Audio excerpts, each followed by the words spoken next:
Hello, and welcome to Real Cheating Story. In the last few days, my life has been turned upside down, and my emotions are boiling over. I am just not sure what to do next. I am Jeff Holder, and I'm a confused young man at just 22 years old. I come from a very good and happy family. I have one sister, Susan, who is 3 years older than me and happily married with a son of her own.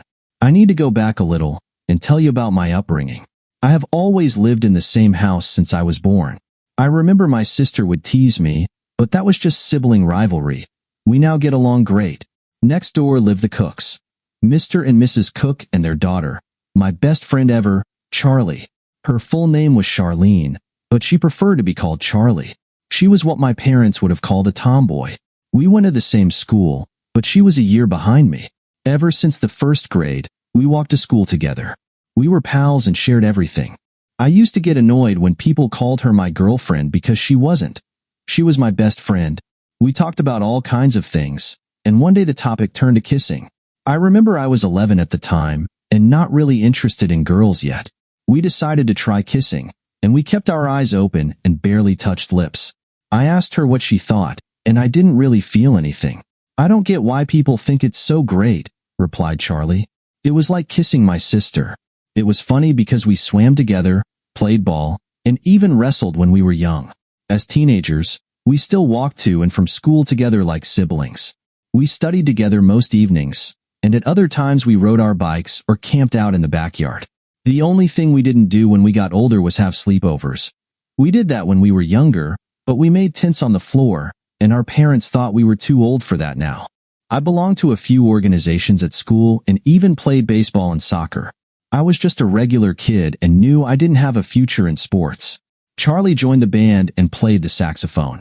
She could also play a few other wind instruments.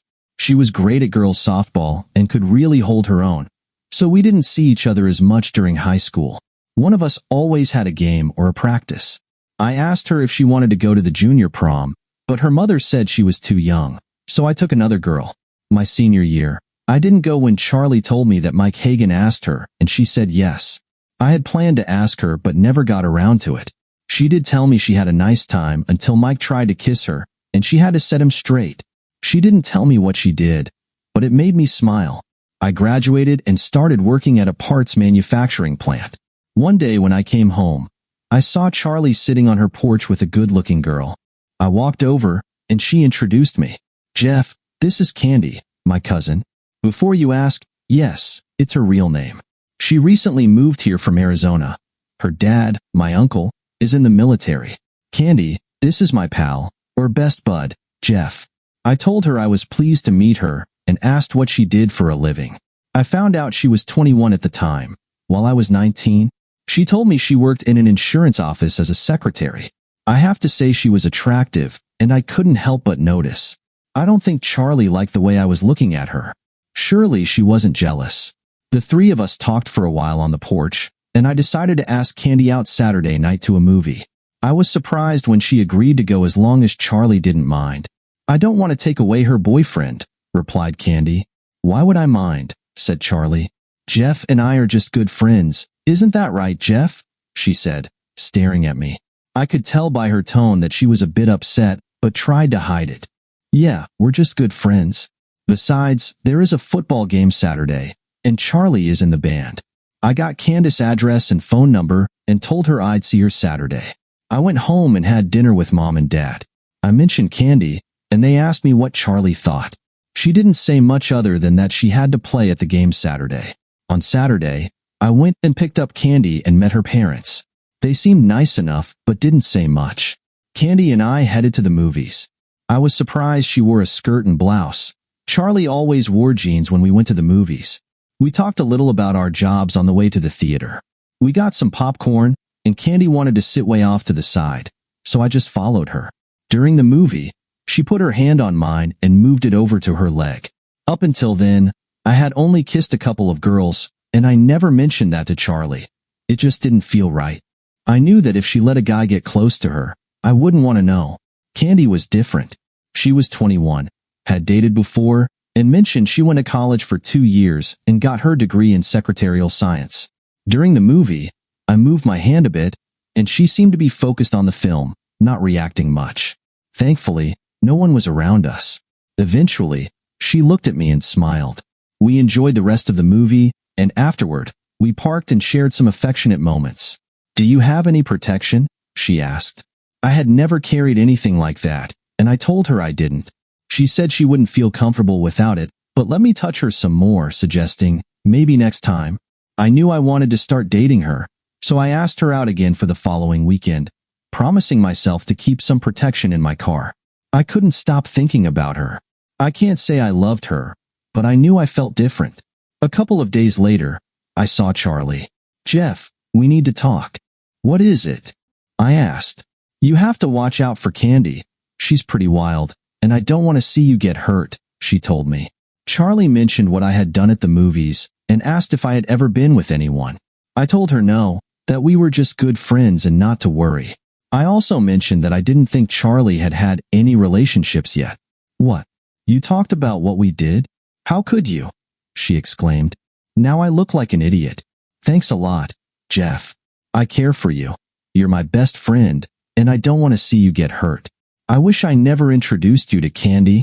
She then turned around and went home. I thought, women, I just don't get them.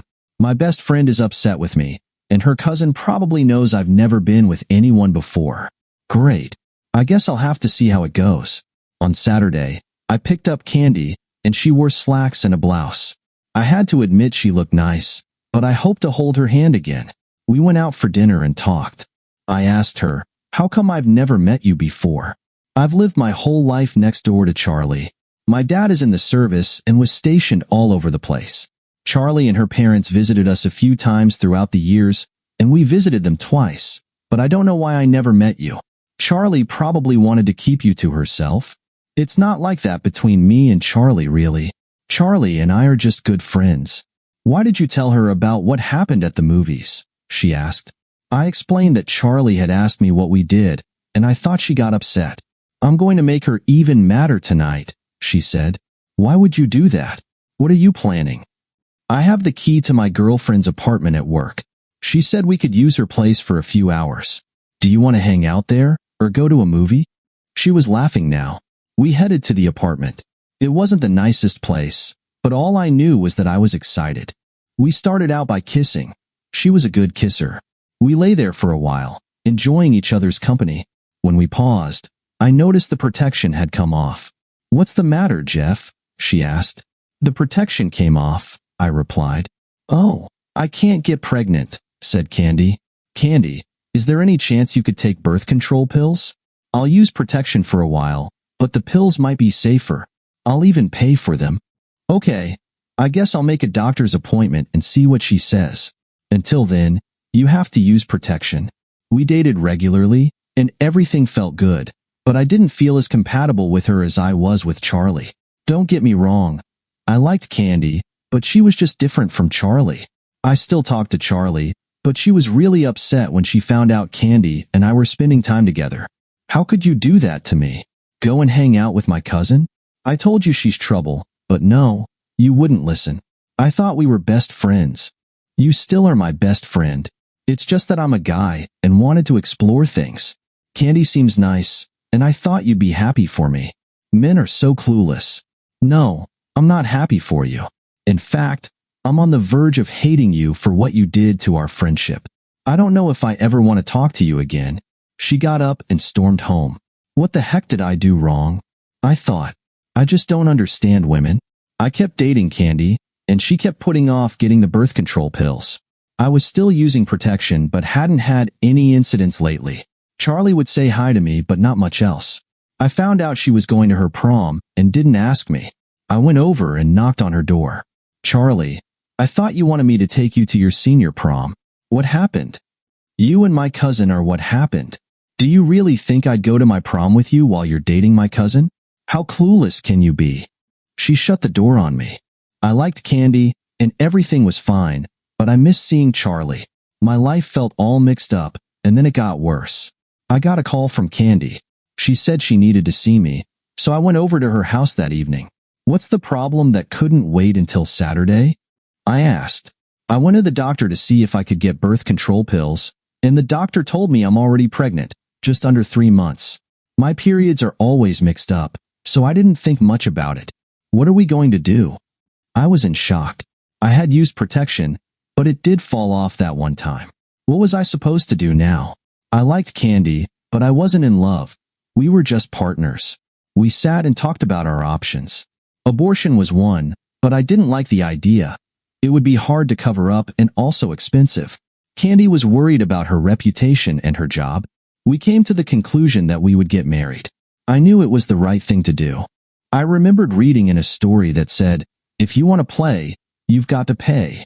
I cared enough for Candy and believed I could love her. We told her parents that we were getting married. They tried to talk us out of it until they found out she was pregnant. They were really upset, but also relieved that I was doing the right thing by marrying their daughter. I told Mom and Dad that night, and they were really upset with me. I know I let them down, but it was too late now. The hardest person to tell was Charlie. She already knew when I went to talk to her. You're making a huge mistake marrying Candy. You'd be better off just supporting the baby, Jeff. I know it's too late now, but I want you to know I've always cared for you. When the time comes, and it will come, I'll be there for you. I wasn't sure what she was talking about, but she started crying, gave me a hug, and closed the door. Candy wanted to get married right away before she began to show, so we had a small private wedding the following weekend, with just our parents and my sister in attendance. Charlie didn't even show up, which made me feel bad. We found a small apartment that we could afford. It wasn't much, but at least we had a place to live. Our parents and other relatives gave us enough household items to begin our new life together. Life was so different. I would come home at night and wait for Candy. She always got off work later than I did. I would usually start preparing a simple meal for us for dinner, and after that, we would watch TV or visit one of our parents. As Candy got bigger, she became more irritable, but I tried to take it all in stride. I did attend Charlie's graduation, and I was proud of her. Candy got mad at me for going. I had asked her if she wanted to join me, but she said she didn't, so I went myself. I just didn't understand women. I hugged Charlie and told her I was sorry for whatever I did to hurt her, then gave her another hug. She asked me about Candy, and that was about it. I felt like I had lost my best friend when she walked away. I was busy working and putting in all the overtime I could to help pay our expenses. Thank goodness Candy had insurance to cover the delivery of the baby. Or should I say babies? Yes, we were having twins. I couldn't believe it, 2 kids, and I had just turned 20. I was lucky to have a good-paying job, which would put the kids on my insurance at birth. Life was moving quickly now. I spent almost all my time working and saving money. In our apartment, we had 2 bedrooms, and we set one up for the babies. People at work gave us all kinds of things we could use, and Mom threw a baby shower. Everyone was excited about the twins. During the final couple of months, intimacy became nearly non-existent. I was both nervous and tired. This was all too new to me, being a husband and soon-to-be father of twins. One day, Candy went to her parents, and I chose to stay home. I was never the most welcome person at their house. I guess they felt Candy could have done a lot better than me, but I was trying. I was sitting there assembling some baby furniture when there was a knock at the door. I got up and opened it to find Charlie standing there, holding a baby gift. I was so glad to see her. I gave her a warm hug, and it felt so nice. She apologized for missing the baby shower and said she thought she would bring over the gift. I invited her in, and she asked me where Candy was. I told her that Candy went to see her parents and that I was putting together furniture. Charlie smiled at me, and we started assembling the furniture together. I missed our friendship. She mentioned that she was going to college for 2 years for nursing and had already started. I told her she would make a good nurse and that she could take care of me anytime. It almost felt like old times until Candy arrived. "What the hell are you doing here?" Candy exclaimed. "I told you to stay away from my husband. You had your chance and blew it. Now get out of my house and stay away from my husband." I was taken aback. The 2 of them began arguing, and I tried to intervene, but Candy told me to stay out of it. What did she mean that Charlie had her chance? What was going on? It was a good thing Candy was pregnant because I knew Charlie was capable of standing her ground. I finally told them both to calm down. "Candy, I don't know what the hell is going on, but Charlie is and always will be my friend. She stopped by to drop off a gift for our future kids. There isn't anything going on between me and Charlie. There never has been. Look, Charlie said. I'm sorry for all the misunderstandings. I wish you two the best. I'd better go now. She had tears in her eyes as she walked out the door. Candy, what was that all about? Charlie's your cousin, and we've always been best friends. You had no right to treat her that way. I know you're pregnant, and your hormones are all mixed up, but Charlie didn't deserve that. You don't get it, do you? She loves you and always has. You were just too blind to see it. You're my husband now, and I don't want you being alone with her ever. I was lost for words and didn't want to start another argument with Candy, so I let it go for now. I had to wonder if she knew something I didn't. Did Charlie really like me that much? As time went on, we did our best to communicate. Candy had a few good days, but most were filled with her blaming me for her being pregnant. She was scared, and so was I. We weren't ready for parenthood, but here we were. I received a call at work from Candy. She had to go to the hospital because the babies were coming. I left as soon as I could and met her there, calling both her parents and mine. They arrived shortly after I got there. Candy was in a lot of pain and expressed her frustration. You better never touch me again. God, it hurts. I wish it was you going through this so you'd know what it feels like. I understood she was in distress, but it was difficult to hear. I offered to hold her hand, but she wanted no part of it. Finally, she screamed out, and I saw the head of one of the babies. It was a boy. My stomach began to feel queasy. The nurse looked at me and saw the concern on my face. Don't worry. They all look that way until we clean them up, she said, offering me a reassuring smile. A few minutes later, the second baby arrived, looking much like the first, except she was a girl. Candy lay there looking exhausted. Two nurses cleaned up the babies while another helped Candy. I stepped out to tell our parents that they were now grandparents. You have a grandson and a granddaughter. The doctor confirmed they seemed to be in perfect health. I was relieved that the ordeal was over. We all waited in the waiting room until we got the okay to see Candy and the babies. She still wasn't talking to me, barely saying anything to anyone. When they brought the babies in, everyone seemed happy, except for Candy. I knew she had gone through a lot, but I thought she would be more excited. The grandparents were overjoyed, and we named them Larry and Sherry. They were adorable, and even though they were mine, I felt incredibly proud to be a dad. In the days that followed, we brought the babies home, and their room was all ready for them. Candy seemed to be adjusting a bit better toward them now. I tried to help as much as I could. Candy chose not to breastfeed, so the babies were on formula. I promised to assist as much as I could. She had taken a 2-month maternity leave, and when I got home from work, she would remind me that it was my turn to watch the babies since she had cared for them all day. I didn't mind, though. I loved being a dad. I quickly learned how to change diapers and enjoyed every moment I had with my twins. Candy took on the typical duties of a mother, but it seemed like she didn't have the same enthusiasm for the kids as I did. I figured it was just her emotions being overwhelmed. To cope, she joined an exercise club to help regain her strength and confidence. I realized she was worried about her body and how she looked. She went to her exercise class for an hour each evening after I got home from work, and in no time, she looked great. It took about 2 months before we resumed our intimacy, but she did start taking birth control, not wanting any more kids. We needed a plan for when she went back to work.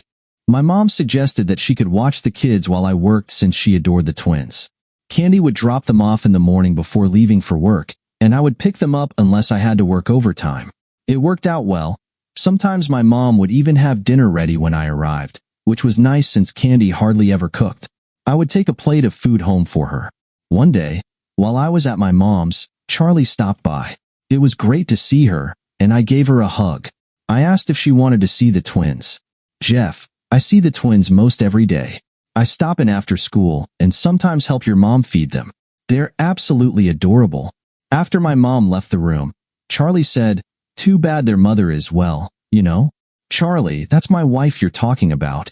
I know, but thank goodness they have a father as nice as you. She gave me a quick hug before heading home. Mom came back into the room but kept quiet about Charlie. We talked about the kids before I took them home. It had been about 9 months since the twins were born, and they were more fun than ever. I would lie on the floor and let them crawl all over me. Candy seemed much better now. As I watched her with the kids, I could see she was juggling her busy schedule of work, exercise, and being a mother. When she was home, mine wasn't any easier.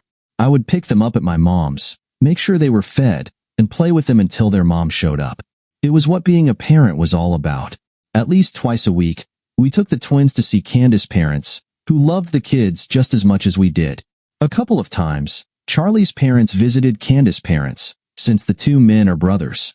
Charlie's dad, Ben, is Candace's uncle, and his wife, Betty, has been like a second mom to me. CS parents are Bob and Alice Cook. They didn't seem to like me as much as Ben and Betty did, but I had gotten their daughter pregnant. Our relationship was okay, but it wasn't what I had imagined it would be. I expected we would be more intimate on a regular basis, but I was lucky if we managed it twice a week. It was good when we did, but I often had to initiate it. We didn't go out very often, maybe once every couple of weeks, and on those occasions, we usually ended up being close. Candy liked to drink, but since I was usually the one driving, I would stick to soda. I was just trying to be a responsible driver and dad. We went out dancing with a couple of her friends from work, but I didn't like the way she interacted with others. I wasn't quite sure how to address it, but I had mentioned to her that she might be flirting a bit too much, and she had toned it down somewhat. Recently, I had started receiving calls from her saying she had to work late, about an hour or so after her shift. After the third time this happened, I began to wonder about it. So, on my way home one day, I drove by her office and noticed the lights were still on inside, with her car parked outside. I decided to go home instead of confronting her. When I asked Candy about the sudden overtime, she explained that they were revamping the computer system and that things were too busy during regular hours. I honestly didn't buy it. Why was it always her working late? I had driven by 3 different times, and it was only her car along with one other, the same one every time. I had to wonder if she was seeing someone else. After all, she was a good-looking woman and likely alone with another man. Candy had always shown a jealous streak toward me, which made me wonder if she might have taken on a relationship with someone else. One day, while I was at my mom's to pick up the kids, Candy told me she had to run to the store. While she was gone, Charlie happened to come over. I had never mentioned it to Candy, but Charlie often came over when I was there. We would just talk about old times and the kids. She was getting ready to start her second year of college for her nursing degree, mentioning that she was studying DNA, and jokingly asked if she could take mine for a project. Charlie, I know what you're doing. The kids are mine. You can take all the DNA samples you want, but I trust you with them, I said. Jeff, I love Larry and Sherry. It's their mother I don't trust, and you shouldn't either. For the record, I do hope they're your kids. I spend more time with them than their mother does. Charlie, why do you have such a distrust of Candy? She's your cousin. Look, she was a wild child when she was younger. I remember how she was when we visited them. I don't think she's changed that much. The reason she went out with you was because she knew I loved you and planned on taking you from me. She succeeded. Why didn't you tell me? I asked. When? Right after you started dating her? No, thank you. You made your bed, and now you have to sleep in it. But it doesn't mean I have to stop caring for you. I have to go home now. I was shocked to hear that, but later when my mom came home, she told me that Charlie always came over after school to visit. She would take breaks from her homework to help my mom with the kids. They were quite a handful. My emotions were all mixed up. I was married now and had a family, and I had to do whatever it took to make it work. I tried to help Candy more, but things didn't seem to improve much. We still had close moments once or twice a week, usually after we went out. I was somewhat at a loss until I heard a knock at the door. I answered it, and it was Charlie. What are you doing here? I asked. If Candy catches you here, she'll go berserk. As much as I hate to say this, I have to ask you to leave. She won't be home for a while. She's working late, right? How do you know that? I asked. I know I shouldn't get involved, but I'm worried about you and the kids. I heard at college on Tuesday that a married woman where Candy works is having an affair with a married man. One of the girls at college is a real gossip. She told me that the woman, who she wouldn't name, stays late on Tuesdays and Thursdays. So I drove by on Tuesday, and there was Candace's car in the parking lot next to another car. Today is Thursday, and I drove by, and there it was again. Charlie, Candy has always called me when she works late. She's never more than an hour late. That doesn't mean she's having an affair. Do you have any proof, like pictures, that she's being unfaithful? No, I don't. I just thought I would tell you what I heard and saw. I'm not trying to be mean or break up your marriage. I'm sorry. It was stupid for me to even come here. I feel so foolish. It's just that we always looked out for each other, and I hate seeing you get hurt. Please just forget I was here. I was wrong to come." She left me standing there, wondering what was going on. Candy came home and said she needed a shower. She didn't even take the time to kiss me or say hi to the kids. I didn't tell her that Charlie stopped by. It would have just led to an argument. Candy did mention that she had something important to discuss with me. We planned to talk the next evening. In the third week of August, several people in her office would be taking vacations and going to Atlantic City for 4 days. The company was holding a conference there and would be covering the cost of the rooms for the employees, plus most meals would be provided. She said she was planning on going. What about our family? We can't take 2 little kids to Atlantic City. Besides, I can't get time off work. I took my vacation when the kids were born. You don't have to go, she said. Julie, one of the girls at the office, said she would share a room with me. We're going to drive there to save money. My boss is expecting me to go. He said it would help my future. What if I say no? I want you to stay here with me and the kids. They don't get to see you that much. They've been calling my mother Mommy. No matter what I want, you're always against it. This is my job and I am going. If you can't give me a little space, then fine. This is my future I'm talking about. You can have your precious Charlie watch your kids. What does Charlie have to do with this? I hardly ever see her. I know she visits your mom all the time. Do I look like I have stupid written on my forehead? I know you still care for her. I bet you've been hanging out with her too. I have never done anything wrong with Charlie. You're just using her as an excuse to go to Atlantic City. I heard a rumor that someone in your office is having an affair. That wouldn't be you, would it? If you choose to go to Atlantic City, we may not stay married when you get back. You're not going anywhere.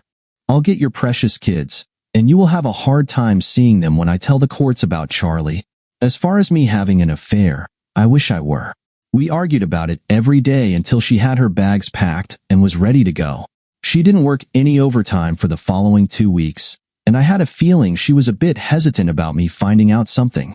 I was lost on what to do. I threatened divorce, and she didn't bat an eye. I talked to an old friend at work, and he suggested I hire a private investigator. He mentioned a good friend of his who handled his divorce and even accepted credit cards. I spoke with Joe Miller, who listened to my story. I told him I didn't have any proof, but had suspicions that my wife was being unfaithful. I told him about Atlantic City and gave him a list of the employees that I knew were going. Charlie found out who was going from her gossip friend at the agency. I gave Joe a credit card, and he charged me $500 to look into my situation. A couple of days later, he called me and said the manager of the agency was taking his wife. 2 other agents were also bringing their wives. He mentioned that Bill Akers, one of the agents, was going solo, even though he was married. The only other 2 people going solo were my wife and her divorced friend, Julie. Joe laughed when he saw Julie's name. He told me he followed her husband and found him cheating on her, which led to their divorce a couple of years back. He mentioned he had dated her a few times after that. He told me he would accept my case, but it would cost me $1,000 a day plus some expenses, totaling around $5,000. I explained to him that I needed proof if she was cheating on me. I didn't have that kind of money. Joe said if I wanted to put $2,500 down on a credit card, he would charge the balance later. He promised me that if Candy cheated on me, he would get me the proof I needed and would keep me updated daily by email. I went home, wondering if I was doing the right thing. I knew I had to get past these suspicions. If she wasn't having an affair, I would do my best to make this marriage work. On the other hand, if she was cheating on me, I would start divorce proceedings. I picked up my kids at mom's and went home. Candy had left work early and came home to pack her bags for her trip. She kissed the kids and told me, "I'll see you in 4 days," as she laughed at me. I really didn't want to be home alone. I took the kids and visited some friends who had kids, and we enjoyed the evening together. I told them Candy had a mandatory convention to attend and would be gone for 4 days. I mentioned that I couldn't get time off work since I had used up my vacation. The next day, I stayed at mom's for dinner. Charlie showed up, and at first, I felt a bit awkward. She knew Candy had gone to Atlantic City. After dinner, we all sat around and watched TV. I felt good just having Charlie nearby. Before we knew it, we were joking and playing with the kids. "Charlie, whatever happened to the DNA test you took of me and the twins?" I asked. She became more solemn, and I felt a wave of concern. Then she said, "You were right. You are their biological father. I'm sorry I doubted you. I really am happy for you. They're wonderful kids." I could see she was genuinely remorseful for having interfered. There was no way I could stay mad at her. Deep down, I always knew we should have been together, but now it felt too late. That evening, I went home, put the kids to bed, and checked my computer. I had received some information from Joe. He told me he saw Candy, Julie, and Bill Akers sharing a table. He walked over to Julie, who recognized him. He mentioned he was there for a few days on vacation, and she introduced him to Candy and Bill as an old friend.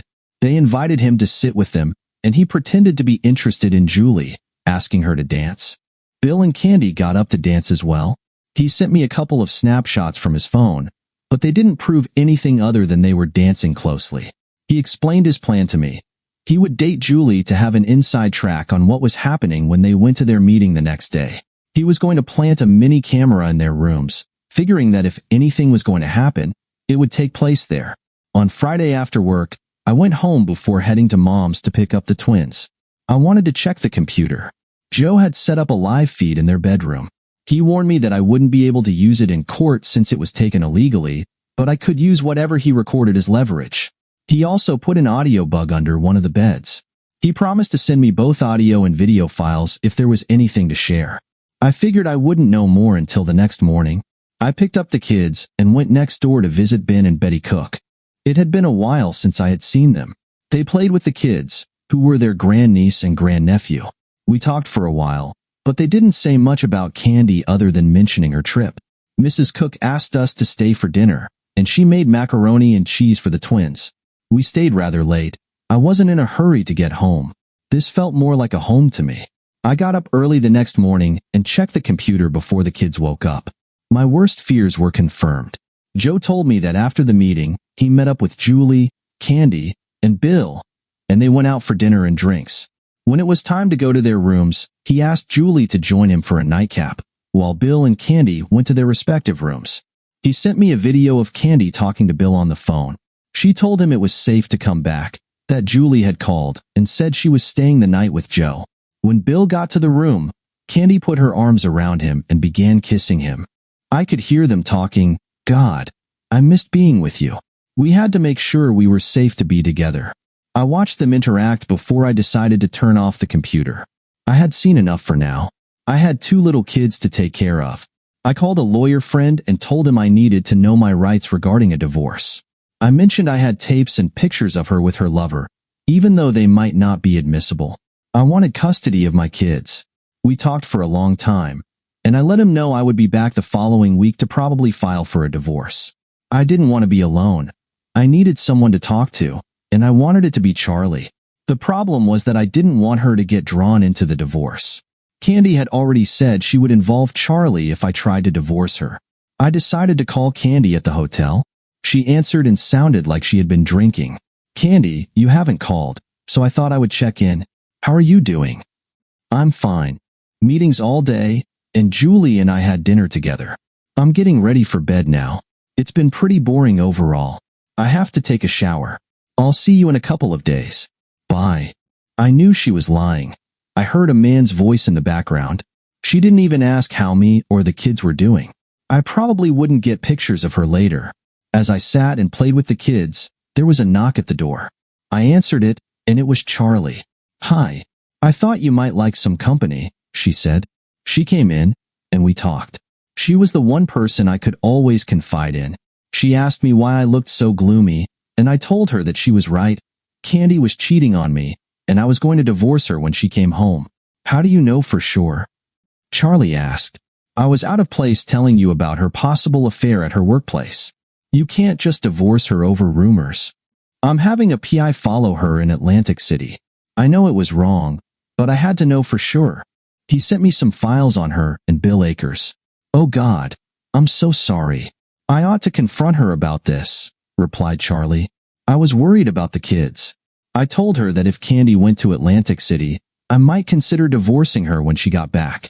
She laughed at me and said she would tell a judge about me and her, but I reminded her that we had never done anything wrong, only talked.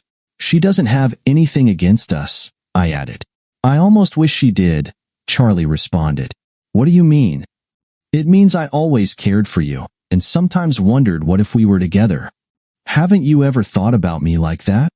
Many times, but I was stupid and went after your cousin. The rest is history. The kids were in bed, and we talked about what could have been. As much as I wanted to hold her, I was a married man, and I intended to honor my vows. I couldn't betray Candy. It would make me no better than her. Jeff, if you get divorced, I'll be here to help you through it. I'd never abandon you. You'll always be my best friend. I did give her a hug. It was nearing midnight, and I didn't even want to check the emails. I had seen enough that morning. There was a knock on the door, startling both Charlie and me. Who could it be at this hour? I wondered. I heard the knock again and got up to answer it. 2 highway patrolmen stood there. Are you Jeffrey Holder? Asked the officer. Yes, sir. But why are you here, especially at this time of night? May we come in? We have some very sad news to tell you. Sure, please come in. They noticed Charlie sitting there, and I figured they were wondering who she was. Mr. Holder, please sit down. What's this all about? I've been home all evening, I said as I sat down. Charlie hadn't said a word. Mr. Holder, are you married to Candy Holder? Yes, I am. She's in Atlantic City. What did she do? She was killed in an auto accident, Mr. Holder. It happened a couple of hours ago. I was stunned. I couldn't speak. I sat there in shock. Charlie spoke up. Officer, Candy is my cousin. I'm here to help Jeff with the kids. Can you tell us what exactly happened?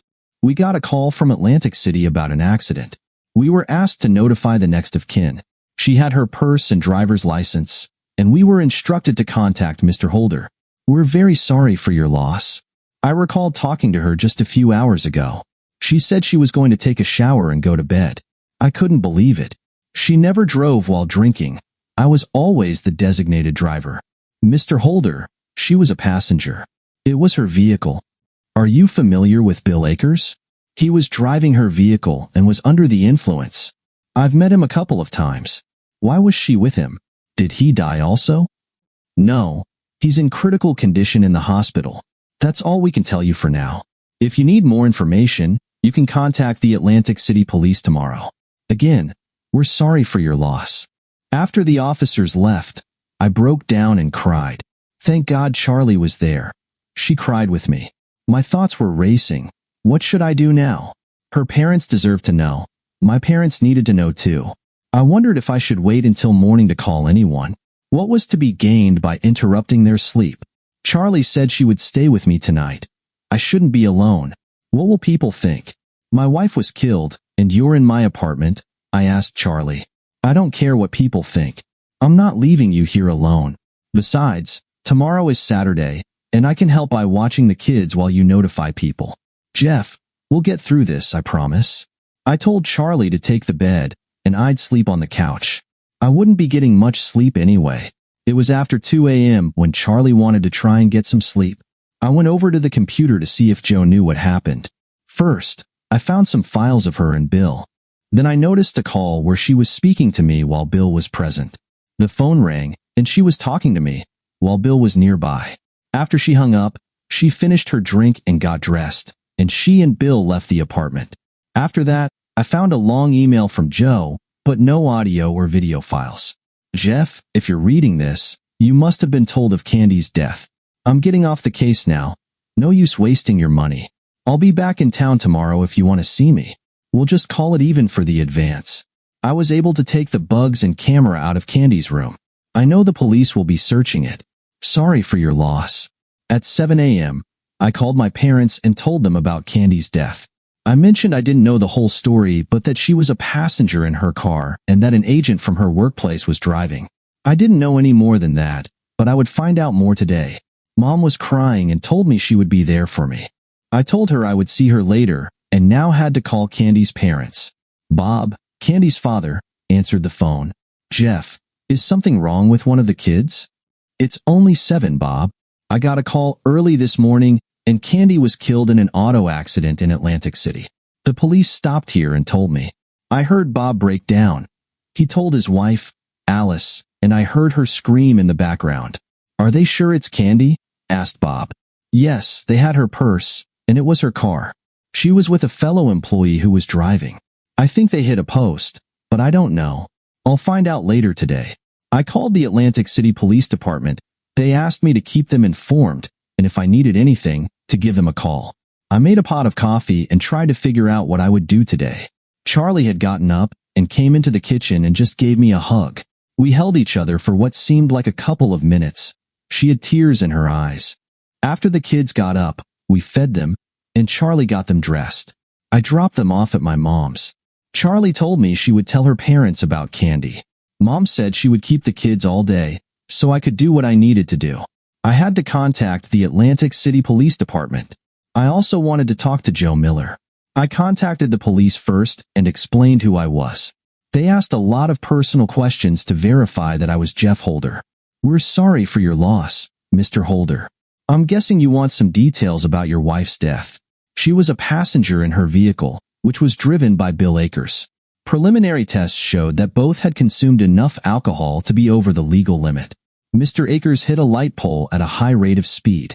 Your wife wasn't wearing her seatbelt and was found pinned under the dashboard. The impact broke her neck, and the medical examiner said she died very quickly. What about Bill Akers? Is he still alive? I asked. Yes, he is in very critical condition. He is in surgery as we speak. He sustained major damage to his lower body and his chest was crushed against the steering column. He will be going through more surgeries, and he has a 50-50 chance of survival at this point. If he survives, he isn't going to get away without consequences, will he? No, Mr. Holder.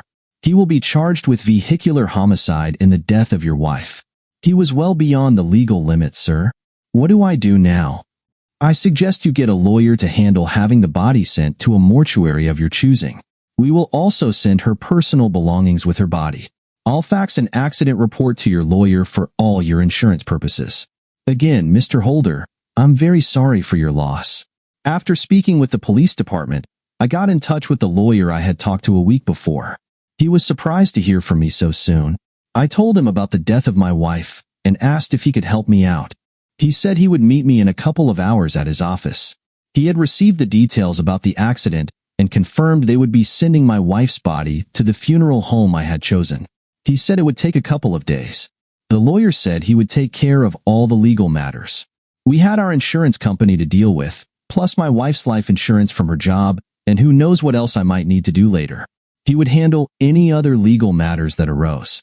I was thankful to have a caring lawyer. The next person I talked to was Joe Miller. He was very sympathetic about my situation and told me he stopped sending files when he heard about the accident. He said he was with Julie at the time and hadn't realized that Bill and Candy had left the hotel until he didn't see them on the visual. I asked if there was anything else he could add about the accident. Why wasn't Candy wearing a seatbelt? What did the police mean when they said Bill was having surgery on his lower body? Jeff, I talked to a friend at the police station. Are you sure you want to know these things? The press got the same story that you were told. So what wasn't I told? Candy wasn't wearing a seatbelt because she was moving around in the car. She tried to get up quickly and hit the steering wheel. Bill lost control, and she fell forward under the dashboard as they hit a light post. Unfortunately, she suffered severe injuries from the impact. I'm not sure if she choked or broke her neck first, but according to the report, she didn't suffer long. As for Bill Akers, he will be facing significant health challenges. He collapsed a lung, broke several ribs, and damaged his spleen. They might find more damage while operating. If he survives all of that, he will face vehicular homicide charges. I thanked Joe and knew I needed to talk to Charlie. I called her, and she met me for coffee. What is it, Jeff? What did you find out? I don't know how much I should tell everyone, I admitted. I told her the whole story that Joe had shared with me. Don't share all that with anyone, Jeff. Don't ruin the memories that everyone has of her. Just go along with the printed story that says they hit a post, and she was killed. You can say they were coming back from dinner. There's no reason to get even with her. She is the mother of your kids, and you want her parents in the kids' lives. Nothing would be gained by spreading negativity about her. You're much better than that. Charlie was so much more level-headed than I was. I had a copy of the police report, and that's what I told people. Candy's parents helped me pick out the funeral arrangements. I felt they needed a way to mourn, and Charlie suggested it. She also said she would stay in the background during the services. We had a nice service, and it was well attended by my friends and by Candy's friends and fellow employees. I knew that some of them were aware of her actions by the way they talked to each other. I stood there with Candace's parents and greeted everyone. Mom and Dad paid their respects and went home to watch the kids so Charlie could come to the funeral home. I wished I could have hugged her longer and sat beside her, but it might not have seemed appropriate. After the funeral, I had a long talk with Mom and Dad. It would just be too hard for me to care for the kids by myself. We all agreed that I would move back home to my parents' house. I could have my old room back, and the twins could share the spare room. I started back to work after taking time off for the funeral. I didn't work any overtime. I really didn't have a need to. One day, I got a call from my lawyer, and he told me to stop by Candy's employer to pick up her personal things. They also had the life insurance check, as well as money from Candace's savings plan. Most of the employees paid their respects again, but I could see that some, like Julie, did their best to avoid me. I wanted to yell at them and tell them that I knew about Candace's actions and how two-faced they all were, but like Charlie said, it was better to let it go because it was considered an accidental death. I received $100,000, plus a few thousand from her savings. I took the money and put it in the bank for now. I figured I would invest it later for the kids' education. I also got a large payment from the auto insurance company. They paid for accidental death and for Candy's car. My lawyer had talked to Bill Akers' insurance company as well. I actually collected more money from his insurance company since he was driving Candace's car. I paid my lawyer his fees and thanked him for not bringing up the possible divorce. He just smiled and shook my hand. Life was back to something like normal. To say I didn't miss Candy would be a lie. She was my wife and the mother of my kids. I cared for her, but I guess she just wanted more than I had to offer. The kids were growing and starting to speak a few words. It was funny how they began calling the older women in their lives Nana, which included their grandparents and also Charlie's mom. The younger women, like my sister and Charlie, they called Mama.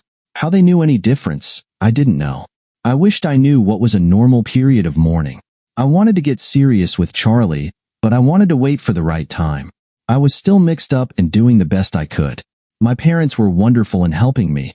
They treated Charlie like another daughter, which they had always done. Candace's parents would come and see the kids, or I would take them over to see them every week. They treated me okay, but I doubted I was ever on their favorites list. A few months had gone by, and they asked if they could throw a birthday party for the kids at their house. Everyone showed up, my parents, along with my sister's family, Charlie and her parents. Since they were relatives, Bob asked to talk to me alone, so we went into the other room. Jeff, I guess you know that we didn't want Candy to marry you. Everyone wants the best for their kids. I now know that you are a good person, and I discovered the truth about Candy. I did a little investigating and found out that she had been unfaithful. I know you knew about it but did all you could to keep anyone from knowing. It could have really ruined her image as well as our families. I want to thank you for that. Alice and I both want to see you move on with your life. You have mourned enough for such a young man. We feel you should get back into dating and maybe find a wonderful partner for our grandbabies. Again, we want to thank you for the respect you showed our family. I had tears in my eyes and hugged the big military guy. I knew it was hard for him to say. I didn't ask how he got his information, but I didn't disagree with it either. We had a great party for the kids. Before I left, I told Bob and Alice that they would always be in the kids' lives, no matter what my future brings. One weekend, Charlie came over all dressed up and asked to see Mom. She looked beautiful. Why are you all dressed up? I asked. I am going to a party next weekend and wanted your mother's opinion on my outfit. Before I could say anything else, Mom came into the room. You look gorgeous. You'll have all the boys chasing after you. Doesn't she look beautiful, Jeff? Asked Mom. Yes, she does, I replied, not sure what to say. I was about to ask her out on a real date this weekend, and here she was, all dressed up and looking for the right clothes for a date. I was afraid to ask who she was going with. Thanks, Mom. I better go home and change. Talk to you later, Jeff. She walked out smiling. Mom, has Charlie been dating? I asked. Of course she has.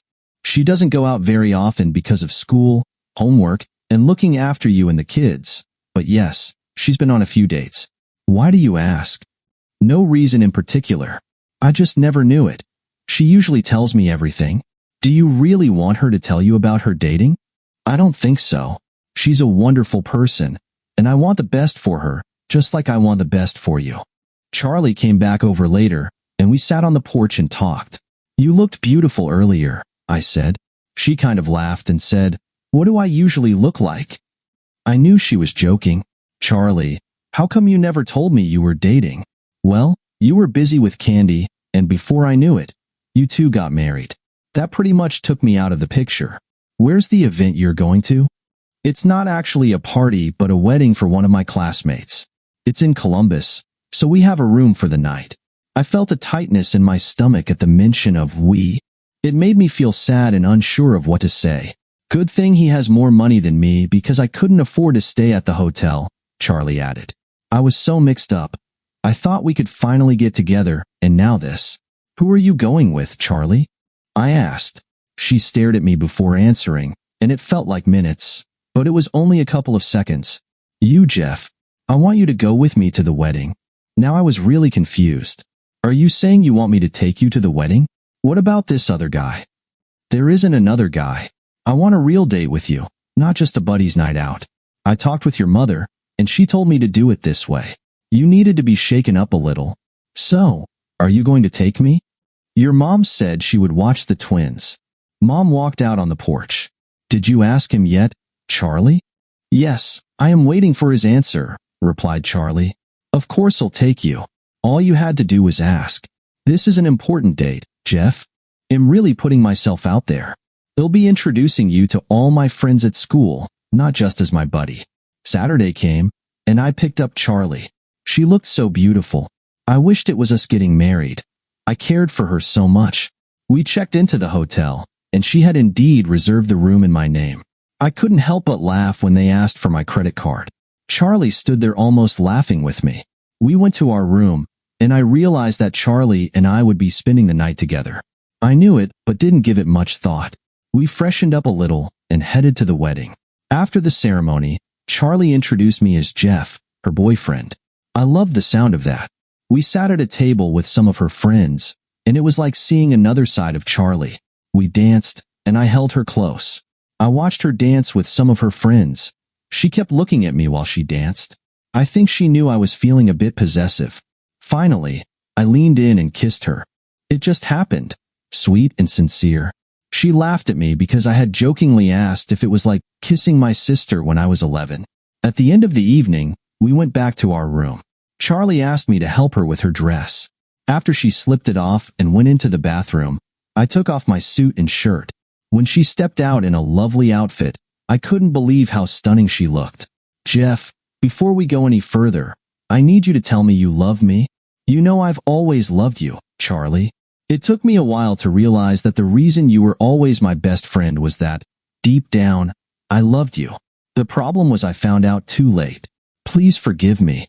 I love you with all my heart. We kissed and turned off the lights, with only the glow from the bathroom illuminating the room. Do I need to be careful? I asked. No, I've been taking precautions since you got Candy pregnant. I want to be safe.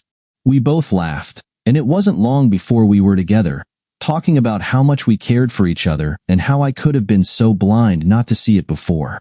Eventually, she turned onto her side, and I cuddled up next to her. Before I knew it, I was fast asleep. When I woke up the next morning, we were still lying the same way we had fallen asleep. She got up and took a shower. Afterwards, I took one as well. When I came out of the bathroom, she had brewed us both a cup of coffee. But first, she told me how wonderful I was and kissed me. On our way home, I asked her to elope with me so we could get married. She didn't answer, so I asked her again. Charlie, would you like to take off with me and become my wife? She looked over at me and said, No, Jeff, I want to elope with you and get married. I was shocked. I thought you loved me. Wasn't being together last night supposed to show our love for each other? Why won't you marry me? Is it because of the kids? Jeff, I love you more than anyone, and nobody loves those kids more than me. But I never said I wouldn't marry you. I said I wouldn't elope with you. Ever since I was a little girl, I always wanted that big wedding, with me in a white gown. I've told you that 1,000 times while we were growing up. I want the church wedding, my mom in a beautiful dress, and my dad walking me down the aisle. I'm an only child, and I would never take that away from them. If you want to wait until I finish college, I'm in my last semester. We can get married in June at the beginning of summer. By then, we can find a place to live, and I can have the wedding I've always wanted, along with the man I've always wanted. I could feel tears coming down my cheeks. I told Charlie it must be my allergies. Jeff, no one knows you better than me, and you don't have allergies, she replied, and we both laughed. We told my parents and Charlie about the wedding plans, and her mom and dad were so excited. My mom had tears in her eyes. She had always loved Charlie but never wanted to interfere in my life. Charlie said we needed to go see her Uncle Bob and Aunt Alice, Candace's parents. They seemed a bit surprised when they answered the door, seeing me and Charlie together. Uncle Bob, I need to talk to you. Jeff and I are getting married in June, and we would like your support. I know there were rumors flying about Jeff and me being close while he was married to Candy. I stand here before you to tell you it isn't true. We never even kissed while he was married. I can't say I didn't care for him because I did, but at the time, he chose Candy. Jeff and I stayed friends, but I swear we were never intimate. Bob walked over and gave Charlie a hug. Charlie, I believe you, and besides, I know you don't need my permission to marry Jeff. Alice and I wish you both the best. I can't think of another woman that I would want to be the mother of our grandchildren. Time went by, and we went house hunting, eventually finding a nice place with a yard for the kids. We put down a deposit to hold it for us. After Charlie graduated, she spent most of her free time planning our wedding and even found a job at a local doctor's office. I helped her as much as I could, sending out invitations, helping with catering, and of course, spending time with my kids. They were now calling Charlie Carr, and it sounded so cute when they said it. Pretty soon, they would be calling her Mommy. The wedding went even better than planned. Charlie looked like an angel in her white gown. The kids waddled down the aisle as the ring bearer and flower girl. After we said our I-dos, we all headed over to a hall for a large reception. After the reception, we celebrated with a short trip to Branson, Missouri. When we arrived home, we were welcomed with banners and signs that said, "Welcome home." The twins, along with our family and friends, were there to greet us. It's been 4 months since our wedding, and Charlie is now officially Mommy, and she loves it. Everything has been wonderful. Our kids have 6 wonderful grandparents who love them. Mom still watches them while we work, but Betty has been spending a little more time with my mom. We do our best to see Bob and Alice at least once a week, and they always welcome us into their home. Charlie just came home and told me to sit down. She had something important to tell me. My emotions were all mixed up, and I was expecting the worst. Jeff, I stopped taking the pill a couple of days before our wedding. I have some news. I'm pregnant. I broke down and cried, but these were tears of joy. It might be the end of one story, but it was the start of a great life with the woman I have always loved. Dear listeners, please share your thoughts in the comments section below, and don't forget to like, share,